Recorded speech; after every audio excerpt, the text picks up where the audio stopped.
আমাদের দেশের মানুষ 4 দিনে 5 দিনে 40 দিনে যে যখন পারে ইসালে সওয়াবের ব্যবস্থা করে। আগে বুঝতে হবে যে ইসালে সওয়াব কাকে বলে। সওয়াব মানে হচ্ছে নেকি, ইসাল মানে হচ্ছে পাঠানো। ইসালে সওয়াব অর্থাৎ জীবিত ব্যক্তি যখন নিজের ভালো কর্মের সওয়াব নেকি মৃত্যু ব্যক্তির নামে পাঠায় তাকে বলা হয় ইসালে সওয়াব। যেমন আপনারা বসে আছেন, আমি আপনাদের সকলের জন্য দোয়া করি যেন আল্লাহ পাক যাদের পিতামাতা ইন্তিকাল করেছেন সকলের পিতামাতাকে আল্লাহ পাক যেন জান্নাতবাসী করেন। এটা একটা ইসালে সওয়াব। আমি আল্লাহ তাবারাক ওয়া তাআলার রাস্তাতে কিছু পয়সা দান করলাম, নিয়ত আছে আল্লাহ আমি এই পয়সা দান করলাম, এর সওয়াব তুমি আমার মা বাপের কবরে পৌঁছে দিও, আমার নানা নানি দাদা দাদি আত্মীয় স্বজনের নামে পৌঁছে দিও। নেকি করার কাজ আমাদের, পৌঁছানোর কাজ হচ্ছে আল্লাহ পাকের। বলেন সুবহানাল্লাহ।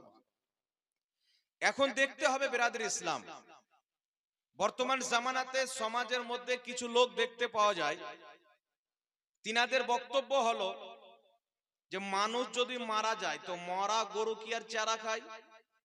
মানুষ মরে গেল, শেষ হয়ে গেল, সে নিজে কোরআন পাঠ করেনি, সে নিজে নামাজ পড়েনি, নিজে তেলাওয়াত করেনি, ওর জন্য কোরআন পাঠ করে লাভটা কি? এই প্রশ্নটা কিন্তু করে বাবা। আচ্ছা, যারা এই প্রশ্ন করে যে যেই লোকটা নিজে কোরআন তেলাওয়াত করেনি তার নামে কোরআন তেলাওয়াত করে লাভ কি, তাহলে আমি তাদেরকে বলবো যেই লোকটা জানাজার নামাজ জীবনে পড়েনি, লোকটা মুসলমান, যদি মারা যায় ওই লোকটার জানাজা পড়া হবে না বিনা জানাজাতে দাফন করা হবে? আপনারা মশলাটা তো জানেন।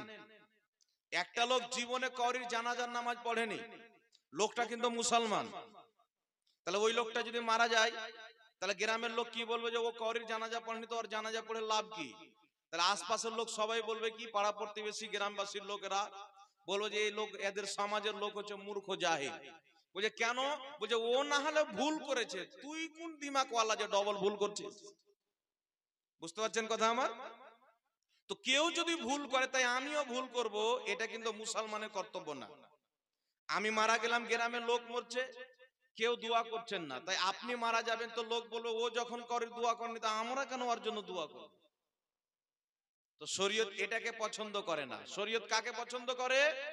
শরীয়ত বলছে কেউ যদি ভুল করে তুমি সবুর করো, কেউ যদি ভুল করে তুমি ক্ষমা করে দাও, কেউ যদি ভুল করে তুমিও ভুল করিও না। এটা আমার নবীর আদর্শ, আর সে করেনি তো আমি কেন করব? এটা নবীর আদর্শ না, এটা বানানো আদর্শ। এখন আপনাদের সম্মুখে দুটি বিষয় আমি ক্লিয়ার করব। আগে একটি বিষয় বুঝতে হবে যে জীবিত ব্যক্তি ভালো আমল করলো, তো জীবিত ব্যক্তির করা আমলের নেকি মৃত্যু ব্যক্তির কবরে কিভাবে যাবে, এটা একটা জানার বিষয় আছে না নাই বাবা?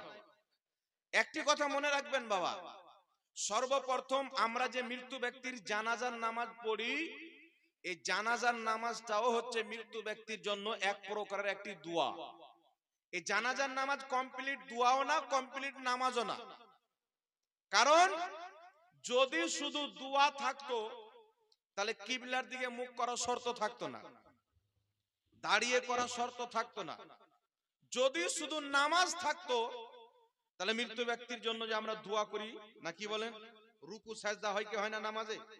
রুকু হয়, সাজদা হয়, রুকুও থাকতো সাজদাও থাকতো, কিন্তু রুকুও নাই সাজদাও নাই, তাই কমপ্লিট নামাজও না কমপ্লিট দোয়াও না, মাঝামাঝি বললে চলে, কিন্তু মৃত্যু ব্যক্তির জন্য দোয়া হয় ওর মধ্যে।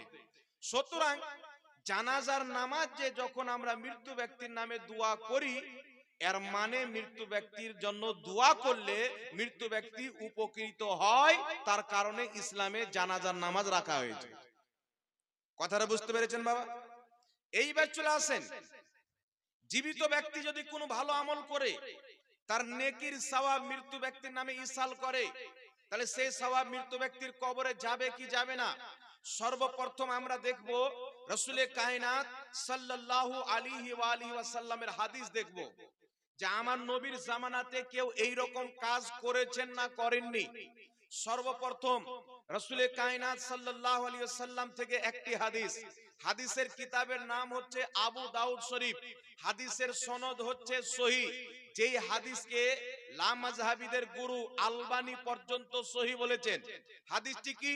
বিশ্ববিখ্যাত সাহাবী সাদ বিন আবাদা রাদিয়াল্লাহু তাআলা আনহু, আমার আপনার নবীর সাহাবী, তিনার মা ইন্তিকাল করেছেন, তিনি আমার নবীর দরবারে এসেছেন। আসার পরে বলছেন, ইয়া রাসূলুল্লাহ, ইয়া হাবিবাল্লাহ, আমার মা ইন্তিকাল করেছেন, আমি চাই যে আমার মায়ের নামে কিছু সাদকা করব। ইয়া রাসূলুল্লাহ, এমন কোন জিনিস যেটা আমি সাদকা করলে আমার মা বেশি উপকৃত হবে নিজের কবরে? দয়ার নবী মায়ের নবী বলেছিলেন, তোমার মায়ের জন্য তুমি পানি সাদকা করো। একটু জোরে হবে না সুবহানাল্লাহ? তোমার মায়ের নামে তুমি পানি সাদকা করো, অর্থাৎ পানি দান করো। কারণ রাসূলে কায়নাতের জামানাতে পানির কিল্লাত ছিল, পানির ঘাটতি ছিল, কমতি ছিল। ফলে সাদ বিন আবাদা রাদিয়াল্লাহু তাআলা আনহু নিজের মায়ের নামে একটি কূপ দান করে দিলেন, আর বলা হলো, হাদিহি বেরুয়ে উম্মে সাদ, এই কূপটা হচ্ছে সাদের মায়ের জন্য, অর্থাৎ পানি পান করবে পৃথিবীর মুসলমান, সওয়াব পাবে সাদ বিন আবাদার মা। জোরে হবে না সুবহানাল্লাহ? সুবহানাল্লাহ। তাহলে কি বুঝতে পারা গেল বাবা? মানুষ যদি মারা যায় তো মৃত্যু ব্যক্তির নামে যদি কাউকে পানি পান করানো হয়, কোন পিপাসিত ব্যক্তিকে, তো তাকে পানি পান করার যতটুকু নেকি, ওই নেকি মৃত্যু ব্যক্তির কবরে যায়। এটা সাহাবা এবং নবীর হাদিস দ্বারা প্রমাণিত। তাহলে বলেন তো বাবা, পানিটা খাওয়া হয় কি হয় না? পান করা হয় কি হয় না? কোন দেশে বলে পানি খাও, কোন দেশে বলে পান করো, কিন্তু দুটো আহারের জিনিস তো পানি। তো পানি যখন পান করালে মৃত্যু ব্যক্তির কে সওয়াব যায়, তাহলে খাবার খাওয়ালে যাবে কি যাবে না? এই হাদিস থেকেই স্পষ্ট প্রমাণ। ওই জামানায় পানির কিল্লাত ছিল, সাহাবা মায়ের নামে পানির কূপ দান করেছেন, মানুষ পানি পান করবে, সওয়াব তিনার মায়ের কবরে যাবে। সুতরাং এই হাদিস থেকে প্রমাণ হয়, যত রকমের হালাল জিনিস, হালাল খাদ্য, শরীয়তে যে খাদ্য খাওয়া যায়, ওই প্রত্যেক খাদ্যর মাধ্যমে ইসালে সওয়াব করাও জায়েজ আছে। বলেন সুবহানাল্লাহ। আপনি চাইলে খাবার খাওয়ান, ক্ষুধার্ত ব্যক্তিকে খাবার খাওয়ান, পিপাসিত ব্যক্তিকে পানি পান করান, আপনার উলঙ্গ ব্যক্তিকে কাপড় দান করেন, গরিব মিসকিন ব্যক্তিকে কাপড় পরান, যে কোনো নেকির কাজ আপনি করবেন, এই সমস্ত নেকির কাজ মৃত্যু ব্যক্তির নামে জীবিত ব্যক্তির করা নবীর হাদিস অনুযায়ী শরীয়তে 100% জায়েজ আছে। বলেন সুবহানাল্লাহ। এইবার চলে আসেন বিরাদর ইসলাম। এখন এলাকাতে কিছু মগজ মরা লোক বেরিয়েছে, যার ব্রেনে বুদ্ধি কম আছে, গোবর বেশি ভরা আছে। তারা বলবে, সাহাবা পানি খাইয়েছিল, তো আমরাও পানি পান করাবো, খাবার কেন খাওয়াবো? এইরকম প্রশ্ন কিন্তু আপনাকে করবে। কিন্তু একটি কথা মনে রাখবেন, মশলা যখন আখাজ করবেন, একটি হয় দালালাতুন নাস, একটি হয় ইশারাতুন নাস, একটি হয় ইবারাতুন নাস, একটি হয় ইক্তেদাউন নাস। তো এই যে নস চারটা আমি আপনাদের সম্মুখে বললাম, এখানে আপনারা যারা আছেন, আমার মনে হয় না এই নস কাকে বলে আপনারা জানেন। তাহলে এই নসকে যদি বুঝে নেয়, যেমন সাহাবায়ে কেরাম মৃত্যু ব্যক্তির নামে পানি পান করালো, তার সওয়াব তিনার মা পেয়ে উপকৃত হবে কবরে। আমার নবী এই স্টাম্প মেরে দিলেন হাদিসে। সুতরাং আপনি যদি খাবার খাওয়ান, তার নেকি আপনার পিতামাতা পাবেন। আপনি যদি পোশাক পরান, তার নেকি আপনার পিতামাতা পাবেন। আপনি আম খাওয়ান, জাম খাওয়ান, যত হালাল খাদ্য আছে, আপনার পিতামাতার নামে মানুষজনকে খাওয়া দাওয়া করান, তার সওয়াব আপনার পিতামাতার কবরে আল্লাহ পৌঁছে দিবে। বলেন সুবহানাল্লাহ। সুবহানাল্লাহ। এইবার চলে আসেন বিরাদর ইসলাম, দ্বিতীয় নম্বরে একটি হাদিস আপনাকে শোনাই, যে আমরা যে মৃত্যু ব্যক্তির নামে খাওয়া দাওয়া করে আসি, কেউ 4 দিনে, কেউ 40 দিনে। একটি কথা মনে রাখবেন, 4 দিনে করানোর একটি কারণ হচ্ছে, মৃত্যু ব্যক্তি যখন মারা যায় তো 3 দিন পর্যন্ত মৃত্যু ব্যক্তির জন্য শোক পালন করা জায়েজ। 3 দিন যখন পার হয়ে গেল, শোক পালন করা নাজায়েজ হয়ে গেল। আপনার বাড়িতে কোনো মানুষ মারা গেছে, 3 দিন পর্যন্ত আপনি শোক পালন করতে পারেন। 3 দিন যখন পারিয়ে যাবে, আপনার প্রতি শোক পালন করা অবৈধ হয়ে যাবে, নাজায়েজ হয়ে যাবে। সুতরাং 3 দিন পর আমরা শোক থেকে বেরিয়ে যেমনই 4 দিনে পড়লাম, মৃত্যু ব্যক্তির জন্য ইসালে সওয়াবের ব্যবস্থা করলাম। আপনি 4 দিনে করেন, 5 দিনে করেন, 6 দিনে করেন, 40 দিনে করেন, 20 দিনে করেন, কোনো অসুবিধা নাই। কিন্তু কিছু লোক আছে বলছে, যেই দিন করবে ওই দিনই হবে, তো আমি ডেট কেন নির্ধারিত করে করব? ওই যে ডেট যদি নির্ধারিত করা হয় তাহলে বিদআত হয়ে যাবে।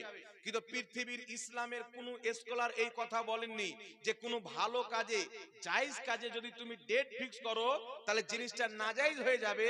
এটা ইসলামের ফতোয়া না, এটা হচ্ছে শয়তানি ফতোয়া। ইসলামী ফতোয়া কি? আমরা দুইজন বন্ধু আছি, একজন বন্ধু নিয়ত করেছে আমি 4 দিন পরে অমুক দোকান থেকে মোবাইল চুরি করব। আরেকজন বন্ধু নিয়ত করেছে যে আমি আগামী বছর হজের মাসে হজ করতে যাব। তো আল্লাহ তাবারাক ওয়া তাআলা ফেরেশতাকে বলছেন, ফেরেশতা যখন নেকি করার নিয়ত করেছে তুমি একটা নেকি লিখে দাও। যখন করবে তার নেকি তখন লিখবে, কিন্তু এখন আগে একটা লিখে দাও। যেই ব্যক্তি ভালো কাজের নিয়ত করে সঙ্গে সঙ্গে একটা নেকি আল্লাহ লিখে দেয়, বলেন সুবহানাল্লাহ। আর এইদিকে চোর চুরি করবে 4 দিন পর, ফেরেশতা বলছে আল্লাহ যেই ব্যক্তি নেক কাজের নিয়ত করেছিল একটা নেকি তো লিখে দিলাম, কিন্তু যেই ব্যক্তি গুনহার নিয়ত করেছে একটা গুনহা লিখে দি। আল্লাহ বলছে দাঁড়া, যতক্ষণ পর্যন্ত গুনাহ না করে নিবে ততক্ষণ পর্যন্ত গুনাহ লিখবে না, কারণ হতে পারে আমি আল্লাহ তার চুরি করার পূর্বে তাকে হেদায়েত দিয়ে দিই চুরি না করে। বুঝতে পেরেছেন?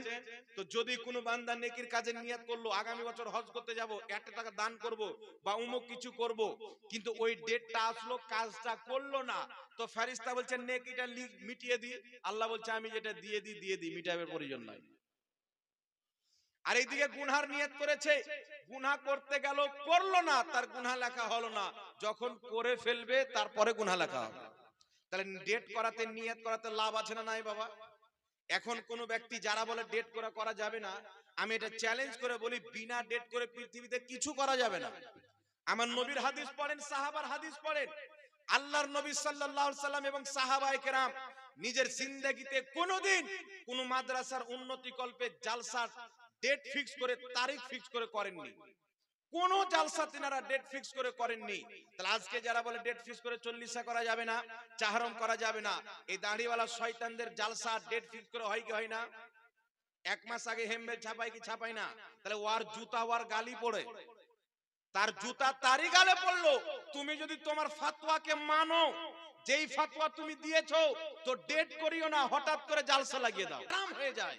তা আমি বললাম তোমার বাপ মায়ের বিয়েটা তো ডেট করে হয়েছিল, তাহলে বিয়েটা তো হারাম হবে। তাহলে তোমার বাপ মায়ের বিয়ে যদি হারাম হয় তো তুমি তো হারামজাদা। তখন এইভাবে কাপড়ে মুখ ঢেকে পালাচ্ছে। আমরা ফাতোয়া চিন্তা ভাবনা করে দিও, এটা আল্লাহ আল্লাহ রাসূলের শরীয়ত, এটা বাপের ঘরের জমিন না যে আমার যা ইচ্ছা তা জমিনে লাগিয়ে দিব। শরীয়তের ফাতোয়া ওই ব্যক্তি দিবে যেই ব্যক্তি ফাতোয়া দেওয়ার যোগ্যতা মাদ্রাসাতে পড়ে অর্জন করেছে। না কোনো ডক্টরের জন্য, কোনো মাস্টারের জন্য, কোনো ইঞ্জিনিয়ার জন্য, কোনো প্রফেসরের জন্য। তাদের জন্য ফাতোয়া দেওয়া ইসলামী শরীয়তে হারাম। কারণ তারা যদি ফাতোয়া দেয় নিজে অজ্ঞ অপরও অজ্ঞ, তাকে যখন জিজ্ঞাসা করবে জানে না, ফাট করে ফাতোয়া দিবে, নিজেও পথভ্রষ্ট হবে, অপরকেও পথভ্রষ্ট করবে। এইবার চলে আসেন বিরাদর ইসলাম, আপনাদের সম্মুখে একটি হাদিস পড়তে চাই যে আমাদের সমাজে পৃথিবীতে যুগ যুগ থেকে মানুষ যখন মারা যায়, 4 দিন পর হোক, 5 দিন পর হোক, 40 দিন পর হোক, 20 দিন পর হোক, মানুষের যখন সুবিধা হয় মানুষ নিজের পিতামাতা আত্মীয় স্বজনের নামে খাওয়া দাওয়ার ব্যবস্থা করে, কোরআন তেলাওয়াতের ব্যবস্থা করে, কলমা খানির ব্যবস্থা করে। এখন আপনাদের সম্মুখে একটি মাসআলা ক্লিয়ার করে দিই, আমরা যে মানুষের নামে খাওয়া দাওয়া করাই এটা কি সাহাবা থেকে এসেছে, নবী থেকে এসেছে, না আমরা নতুন তৈরি করেছি? তো এই বিষয়ে একটি সহিহ হাদিস শুনে নেন।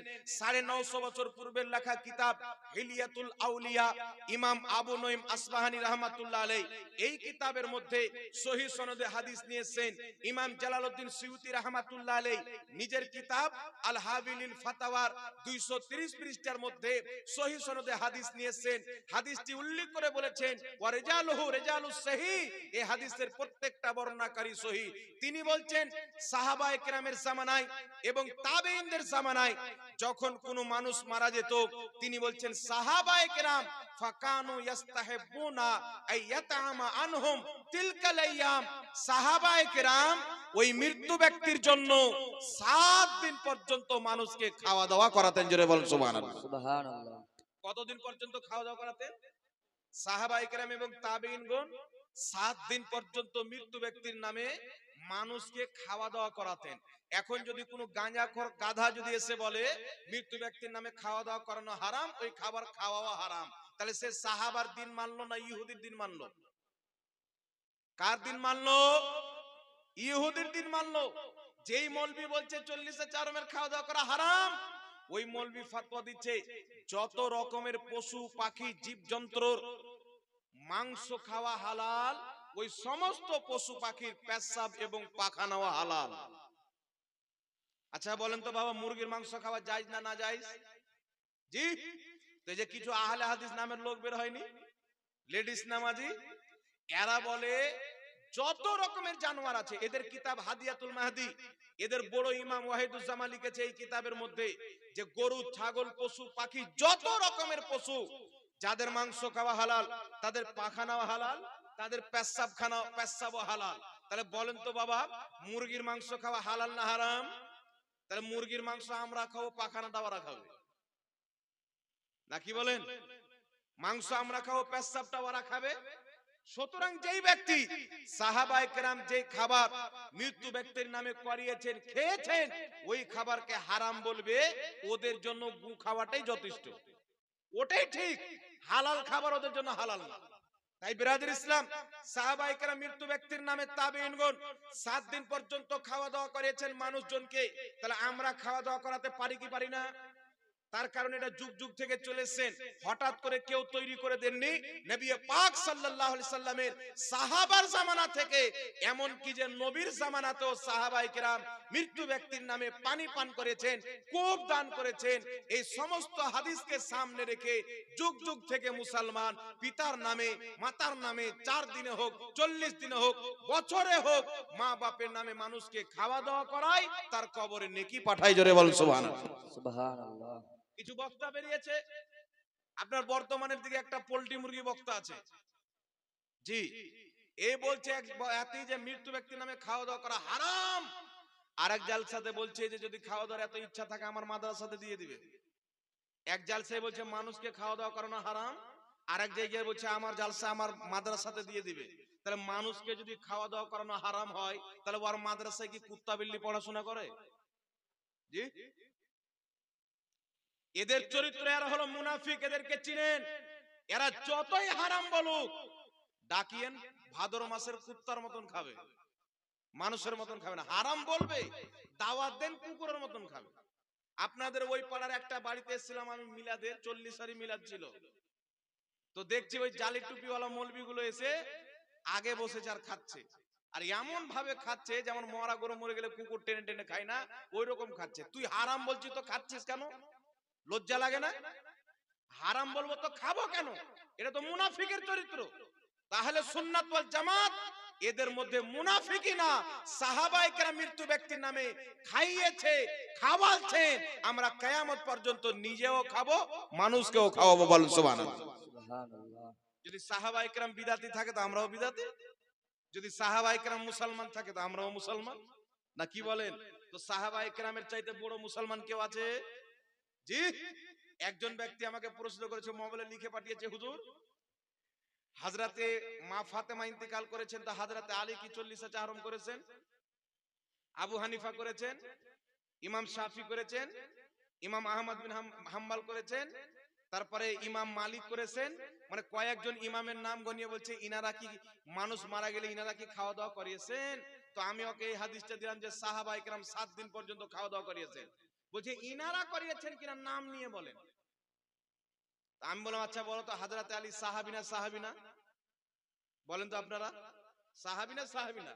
তো হাদিসে এসেছে সাহাবায়ে কেরাম খাইয়েছেন, সমস্ত সাহাবীর আমল করা দরকার নাই, একজন সাহাবী যদি আমল করে নেয় ওটা কিয়ামত পর্যন্ত সুন্নাতে সাহাবা হয়ে যায়। বুঝতে পেরেছেন কথা? এইবার আচ্ছা বলেন তো বাবা, সাদ বিন আবাদা রাদিয়াল্লাহু তাআলা আনহু ইনি সাহাবী, উনার মা হচ্ছেন সাহাবিয়া, উনার মা মহিলা সাহাবী আর উনি হচ্ছেন জেন্টস সাহাবী।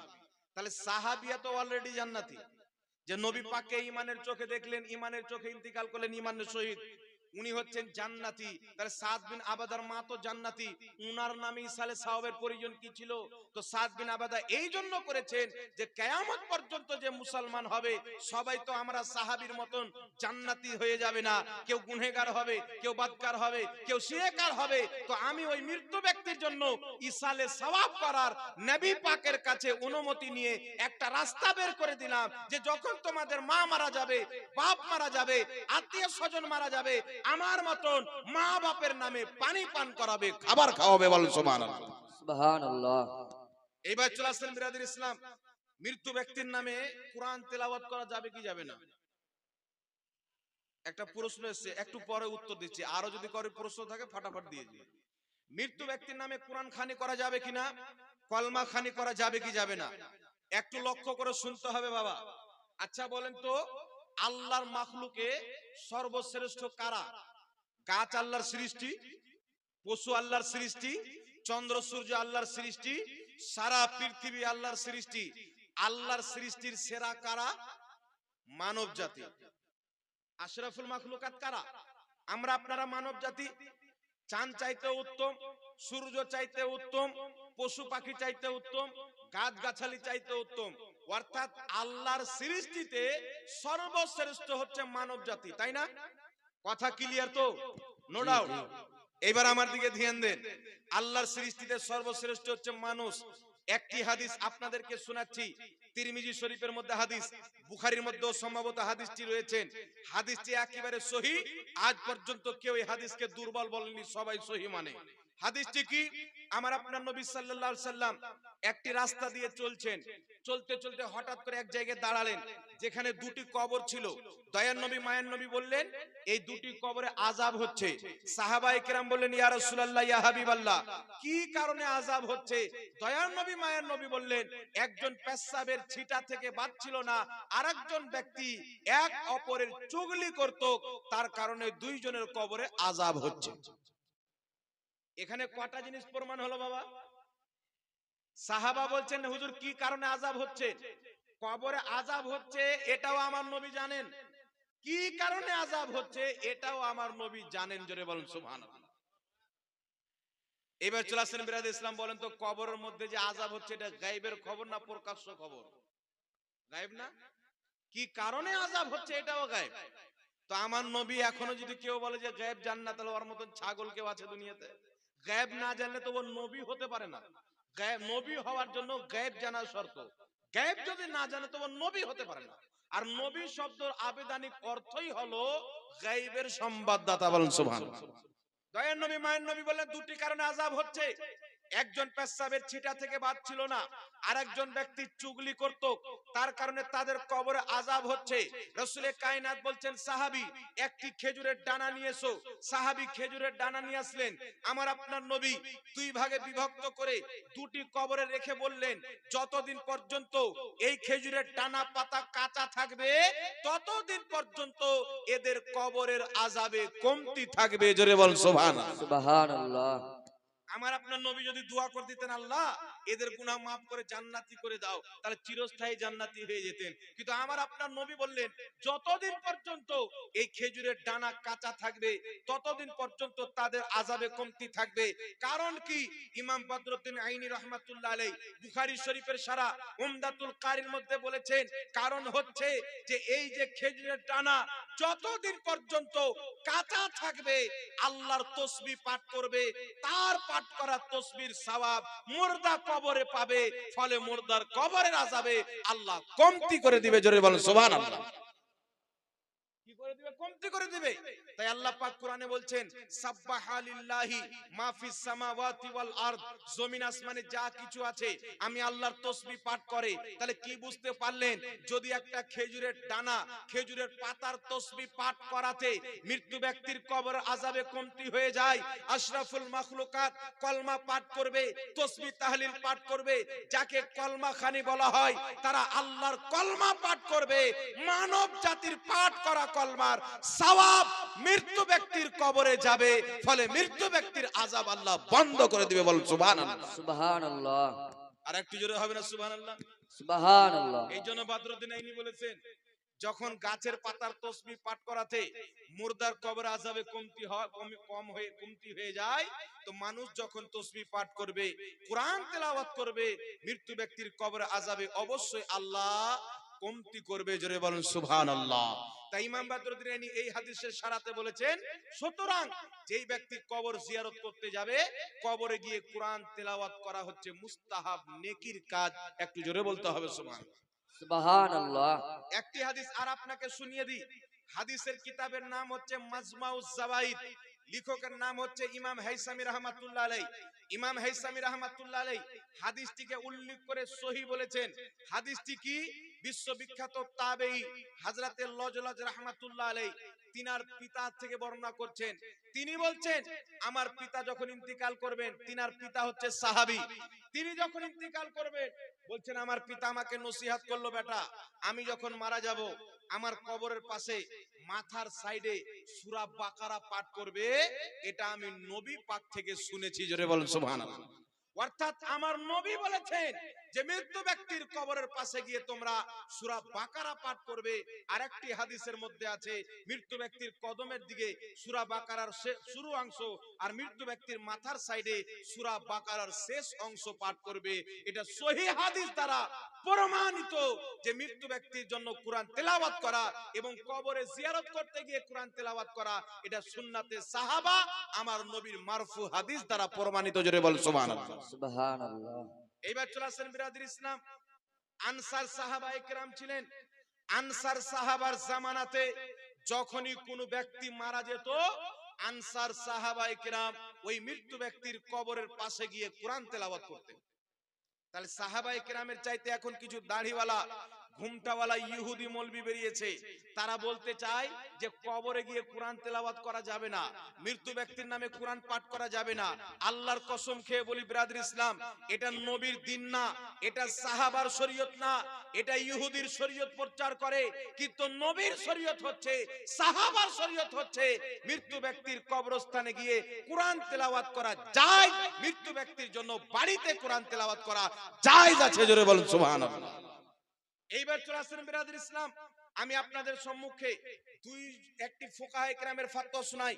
ইমাম ইবনে কুদামা রাহমাতুল্লাহ আলাইহি, যিনাকে সবাই ইমাম মানেন, যিনার কিতাব আল মুগনি সৌদি আরবের মুফতিরা পড়ে ফতোয়া দেয়। এই কিতাবের মধ্যে লিখেছেন ইজমাউল মুসলিমিন, প্রত্যেক মুসলমানের ঐক্যমত, ইজমা রয়েছে যে মৃত্যু ব্যক্তির নামে যদি জীবিত ব্যক্তি কোরআন তেলাওয়াত করে, তো ওই মৃত্যু ব্যক্তি ওই কোরআন তেলাওয়াতের সওয়াব পায়, ফলে তার আযাবে আল্লাহ কমতি করে দেয়।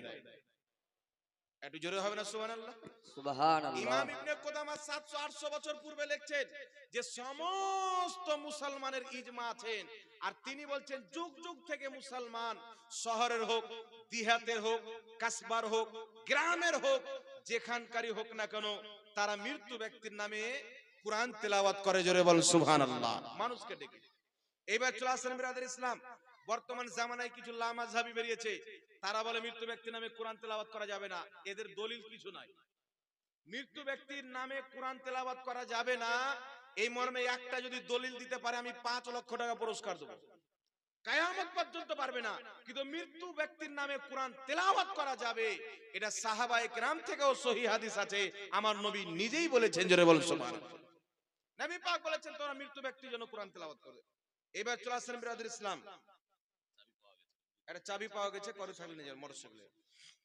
এইবার একটু লক্ষ্য করবেন, আহলে হাদিসদের কিতাব ফাতাওয়া সানাইয়া, ফাতাওয়া সানাইয়ার মধ্যে আহলে হাদিসদের গুরু লিখতেছে যে মৃত্যু ব্যক্তির জন্য কোরআন তেলাওয়াত করলে জীবিত ব্যক্তিরা সেই তেলাওয়াতের সওয়াব মুর্দার কবরে যায়, মুর্দা উপকৃত হয়। জোরে বল সুবহানাল্লাহ। তাদেরই বাবার কিতাবে লেখা আছে। এখন যদি কোনো বাচ্চা বাপকে না মানে, তাহলে কিছু করার আছে? জি, এখন কোন ছেলে যদি বাপকে না মানে, তাহলে কিছু করার নাই। সুতরাং মৃত্যু ব্যক্তির নামে কোরআন তেলাওয়াত করা 100% জায়েজ আছে। জীবিত ব্যক্তি কোরআন তেলাওয়াত করবে, কোরআন তেলাওয়াতের যে সওয়াব আল্লাহ দান করবে, সেই সওয়াব মৃত্যু ব্যক্তির নামে জীবিত ব্যক্তি ইসাল করবে, অর্থাৎ পাঠাবে। আল্লাহ তাবারাক ওয়া তাআলা তার সওয়াব মৃত্যু ব্যক্তিকে দান করবে। বলেন সুবহানাল্লাহ। ইমাম ইসমাইল হাক্কি রাহমাতুল্লাহ আলাইহি তাফসিরে রুহুল বায়ানের মধ্যে লিখছেন, যখন কোন ব্যক্তি নিজের পিতার নামে, মাতার নামে, আত্মীয় স্বজনের নামে, গ্রামবাসীর নামে ইসালে সওয়াব করে, কোনো ভালো কাজ করে তার সওয়াবটা পাঠিয়ে দেয় জিবরিল আলাইহিস সালাতু ওয়াস সালাম জান্নাতি নুরি প্লেটে ওই সওয়াবকে নিয়ে মুর্দার কবরে উপস্থিত হয়ে যায়। মুর্দার কবরে উপস্থিত হওয়ার পরে বলে, এই মুর্দা, তোমার অমুক ছেলে, অমুক মেয়ে, অমুক ভাই, অমুক বন্ধু, অমুক গ্রামবাসী, অমুক মাওলানা তোমার নামে সওয়াব পাঠিয়েছে। ওই মৃত্যু ব্যক্তি এমন খুশি হয় যেমন সাঁতার না জাননেওয়ালা ব্যক্তি যখন সমুদ্রতে ডুবে আর একজন ব্যক্তি তাকে উঠিয়ে বাঁচিয়ে নেয়, বাঁচার পরে যেমন খুশি হয়, মৃত্যু ব্যক্তির নামে ইসালে সওয়াব করলে সওয়াব পেয়ে মুর্দা সেই রকমই খুশি হয়ে যায়। জোরে বল সুবহানাল্লাহ। সুবহানাল্লাহ। এবার একটা কথা হচ্ছে বাবা, এরা বলবে যে নিজে কোরআন তেলাওয়াত করো, ভাড়া করে লোক নিয়ে এসে লাভ কি? জি বলে কি বলেন না? ওই যে ভাড়া করে লোক নিয়ে এসে লাভ কি? তোমার বাপ মারা গেছে, তোমার মা মারা গেছে, তুমি কোরআন তেলাওয়াত করো, তোমার বউ করবে, তোমার বোন করবে, তোমার ভাই করবে, গ্রামের ভাড়া করা মৌলবি মুন্সি নিয়ে এসে লাভ কি? ভাড়া করা লোক নিয়ে লাভ কি? আচ্ছা বলেন তো বাবা, যে মৌলবি এই কথা বলছে বা যে লোক বলছে, ওর বাপ মায়ের বিয়েটা কে পড়িয়েছিল? ওই মৌলবিটা ভাড়া করা ছিল না ওর বাপ নিজে পড়িয়েছিল? জি ভাড়া করা ছিল কি ছিল না? মসজিদের ইমামটা ভাড়া করা না জন্ম দেওয়া বেটা?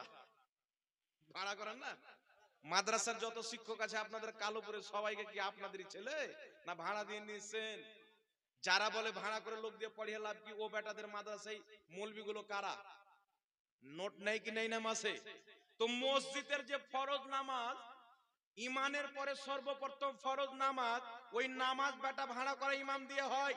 তোমার বাপ মায়ের বিয়ে নাম ভাড়া করা ইমাম দিয়ে হয়েছে, তোমার দাদা মরেছে জানাজা ভাড়া করা ইমাম দিয়ে হয়েছে। আর ইসালের সওয়াব যখন মানুষকে ডেকে করবে তখন তোমার পেটে ব্যথা হয়।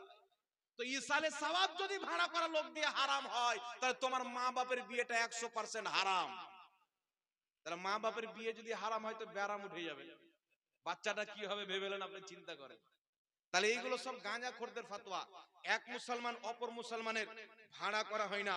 আল্লাহ কুরআন পাকে বলেছেন, তোমরা এক অপরের পরহেজগারির কাজে, নেকির কাজে, ভালো কাজে, তাকওয়ার কাজে এক অপরের সহযোগিতা করো। সুতরাং কোন ব্যক্তি মারা গেছেন, তার নামে ইসালে সওয়াব করা, কোরআন তেলাওয়াত করা, দান সাদকা করা, আপনার আরো কিছু ভালো কাজ করা, গরিবকে কাপড় পরিধান করা, এই সমস্ত কাজ হচ্ছে তাকওয়ার কাজ, নেকির কাজ, পরহেজগারির কাজ। আল্লাহ বলেছেন পরহেজগারির কাজে এক অপরের সহযোগিতা করো, অর্থাৎ মুসলমান এক অপরের পর না বরং এক অপরের আপন ভাই। জোরে বলুন সুবহানাল্লাহ। কুল্লু মুমিনিন ইখওয়া, প্রত্যেক মুমিন ভাই, প্রত্যেক মুসলমান ভাই যাদের ঈমান আছে, যারা আহলে সুন্নাত ওয়াল জামাত। সুতরাং এক মুসলমান অপর মুসলমানের কোনদিন ভাড়া করা লোক হয়? আর যদি হয় তাহলে এই বেটাদেরকে এলান করতে হবে, আমার বাবা মারা গেছে, আমার গোষ্ঠীর লোক বাদে ভাড়া করার লোক যেন জানাজা না পড়তে আসে। না কি বলেন? কালকে ইমাম বাদ দিতে হবে। আর যারা বলে তাদের বাপ মায়ের আবার বিয়ে পড়াতে হবে, কারণ ভাড়া করা মৌলবি পড়িয়েছিল, 500 টাকা দিয়েছিল। আপনাদের জামানায় মনে হয় 100-200 টাকা দিত নাকি? 50 টাকা 100 টাকা দিত। তো টাকা তো বাবা দিয়েছে, ভাড়া তো দিয়েছে।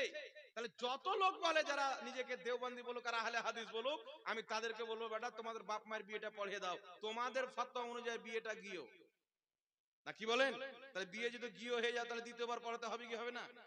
তাহলে ইয়ারা যদি বলে ভাড়া করা লোক, তাহলে বলবো মসজিদের ইমামটা কি যত মুসাল্লি আছে সবারের বেটা? টাকা দাও না, বিনা টাকাতে থাকে? তোর মাদ্রাসার মৌলবি কি বিনা টাকাতে থাকে? বলতে পারবেন কি পারবেন না বাবা? জি। তাহলে এরা কত বড় জোলহা দেখেন।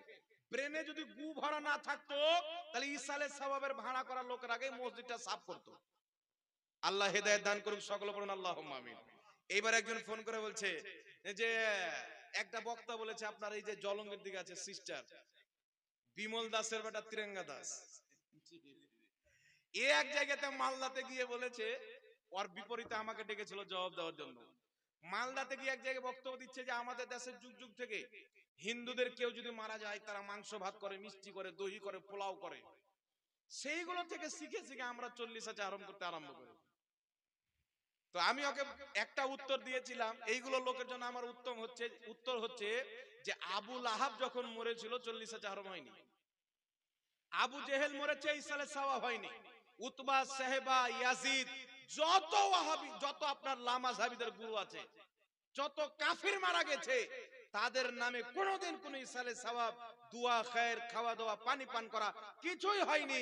কিন্তু সাহাবায়ে কেরাম যখন মারা গেছেন, অপর সাহাবায়ে কেরাম ওই মৃত্যু সাহাবায়ে কেরামের নামে পানিও পান করিয়েছেন, 7 দিন পর্যন্ত খাবারও খাইয়েছেন। বল সুবহানাল্লাহ। তা তোমরা আবু জেহেলের দল করিও না, তোমরা আবু লাহাবের শরীয়ত মানো করিও না, না কি বলেন? আর হিন্দু যখন যখন তুলনা দিচ্ছ, তো কুত্তা বিল্লি মরলেও তো হয় না, জি? কুকুর মরলে 40 চারণ হয়, দোয়া হয়, জানাজা হয়, ছাগল মরলে হয়, যত রকমের পশু পাখি জানোয়ার আছে, এরা মরলে মৃত্যু ব্যক্তির নামে ইসালে সওয়াব হয় না। কিন্তু মানুষ যখন মরে তার নামে ইসালে সওয়াব হবে। কারণ মানুষের মধ্যে আর জানোয়ারের মধ্যে তফাৎ আছে। মানুষকে নেকির প্রয়োজন আছে, মানুষকে দুয়ার প্রয়োজন আছে, মানুষকে জান্নাতের প্রয়োজন আছে, মানুষ গুনাহ করেছেন, গুনার ক্ষমা করাবার প্রয়োজন আছে। সুতরাং এক মানুষ অপর মানুষের জন্য ইসালে সওয়াবও করতে পারে, দোয়াও করতে পারে। জোরে বলেন সুবহানাল্লাহ। আর একটা কেউ যদি বলে মরা গরু কি আর চেরা খায়, তাহলে একটা বলবে তোর বাপ মা মরলে গরু হয়ে যায়, তোর খাই না। জি, মরা গরু কি আর চারা খায়? তো তোর বাপ মরলে গরু হয়ে যায়, বিল্লি হয়ে যায়, কুত্তা হয়ে যায়, করিস না। আমাদের বাপ মরলে বাপ থাকে, মা মরলে মা থাকে, গরু হয় না, তাই আমাদের চারা খায়। সাহাবায়ে কেরামের খেয়েছেন, নেকি করেছেন, পাঠিয়েছেন। সাহাবায়ে কেরাম নেকি যায় তবু তো করেছেন। আর আমার নবী বলেছেন মিশকাত শরীফের মধ্যে হাদিস, মানুষ যখন মারা যায় তাই সমস্ত আমলের দরজা বন্ধ হয়ে যায়, নামাজ, রোজা, হজ, যাকাত সব বন্ধ হয় কি হয় না? কিন্তু 3টি আমলের দরজা খোলা থাকে। এক নাম্বার, ওই ব্যক্তি যদি কাউকে আলিম বানিয়ে থাকে, মারা গেছেন, ওর বানানো আলিম ব্যক্তি 10 জনকে আলিম করবে, ওই 10 জন আবার 10 জন করে, ওই 10 জন আবার 10 জন করে, কিয়ামত পর্যন্ত তার দেওয়া ইলম বন্টন হতে থাকবে, সওয়াব তার কবরে যেতে থাকবে। দ্বিতীয় নাম্বার, নবী পাক সাল্লাল্লাহু আলাইহি সাল্লাম বলছেন, দ্বিতীয় নাম্বার হচ্ছে সাদকায়ে জারিয়া।